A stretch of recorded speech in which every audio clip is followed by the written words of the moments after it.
Because like when you log into Facebook or when you create an account, it asks you for an email address. Use something different for your job search that's professional, usually like first name dot last name. It's okay to have a different email address for Twitter and LinkedIn and everything else too.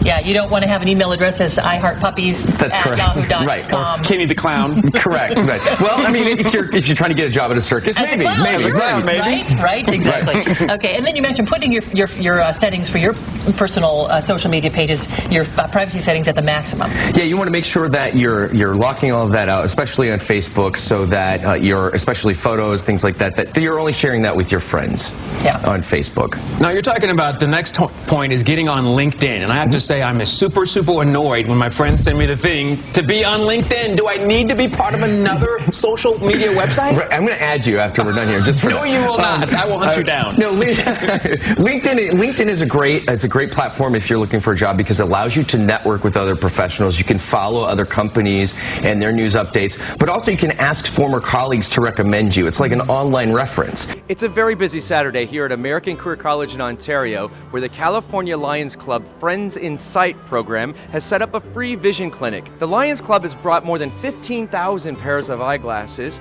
to be given away to the community. All of this is donation and volunteer driven. Part of the Brandon University mission is to provide resources for students to evolve their careers outside of the classroom, which is why we're here at the Tri-County Job Fair in Folsom. The Roseville campus is a big sponsor of this event, and the staff have been largely instrumental in organizing it. Here in Dallas, a lot of hugs, smiles, and even a few tears as the fourth cohort from the Dallas campus of West Coast University is celebrating their nurse pinning ceremony. At American Career College, our motto is one change changes everything. That couldn't be more true for Edmund Tafoya, an LVN who graduated from American Career College last year at the age of 60. I recently sat down with him to talk about his long, unlikely journey to becoming a nurse. Joining me now to tell us more about West Coast University is Joe Cockrell. Joe?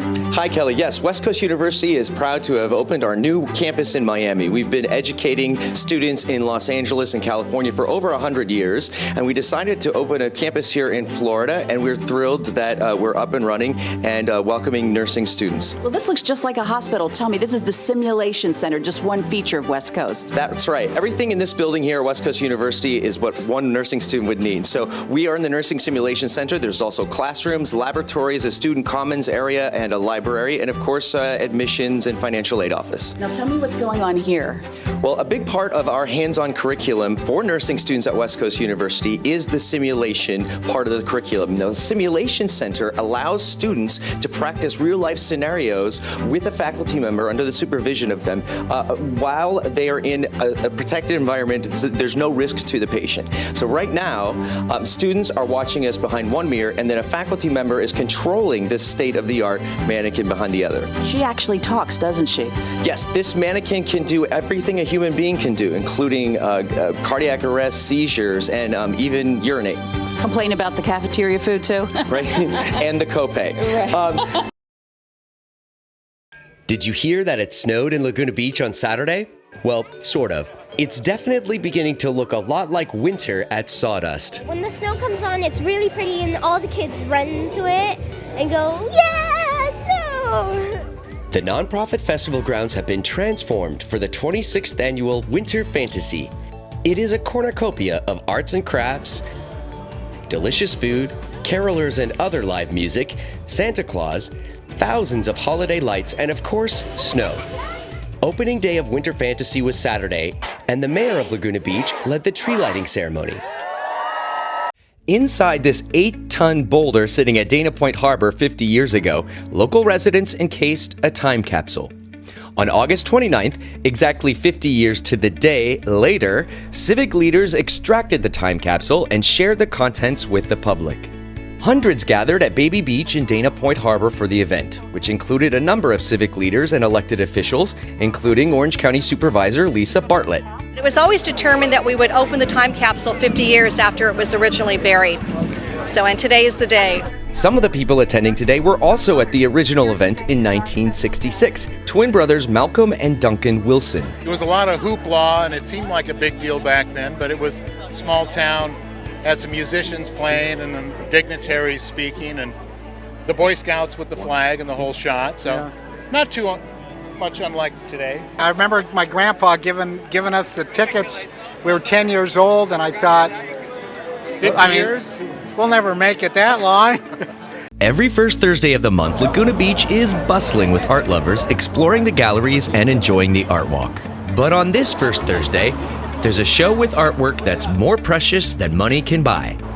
It's not at a gallery, it's here at the Boys and Girls Club of Laguna Beach. And the way I use this is from oil pastels, really good, and I really used a lot of blending with the oil pastels.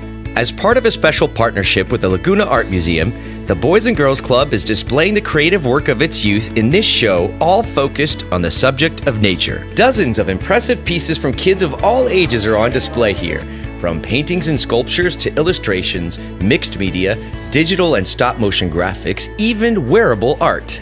Max Bennett is kind of a big deal. Nobody from this crowd in Laguna Beach would argue with that. Of course, they're all here for a special tribute to the bass-playing legend. More about Max Bennett in a minute.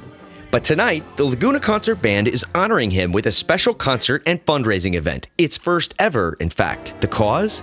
Supporting music education programs at local schools and getting instruments into the hands of deserving kids. Max says he is thrilled that tonight's event is raising money for youth music education programs because if it weren't for his high school band, Max might never have picked up a string bass.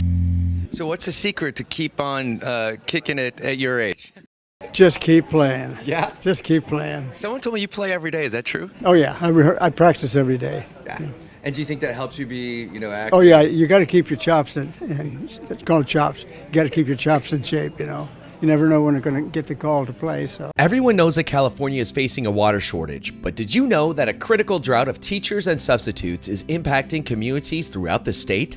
The California Department of Education says that right now there are more than 20,000 open positions. That's why Brandman University has teamed up with county offices of education and school districts to host a series of education career fairs. There are 11 different events happening throughout the Brandman system, including this one here in San Diego, where over 24 school districts are looking to fill hundreds of positions. I've handed out a lot of flyers today and informed a lot of people, and it seems like a lot of new teachers aren't necessarily aware of the broad range of choices in education.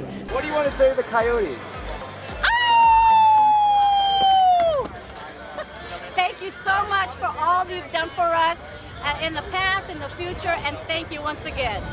Airmen and military families have gathered at Luke Air Force Base for a special ribbon-cutting ceremony, unveiling a new deck outdoor hockey rink, a gift that will greatly enhance recreation on base.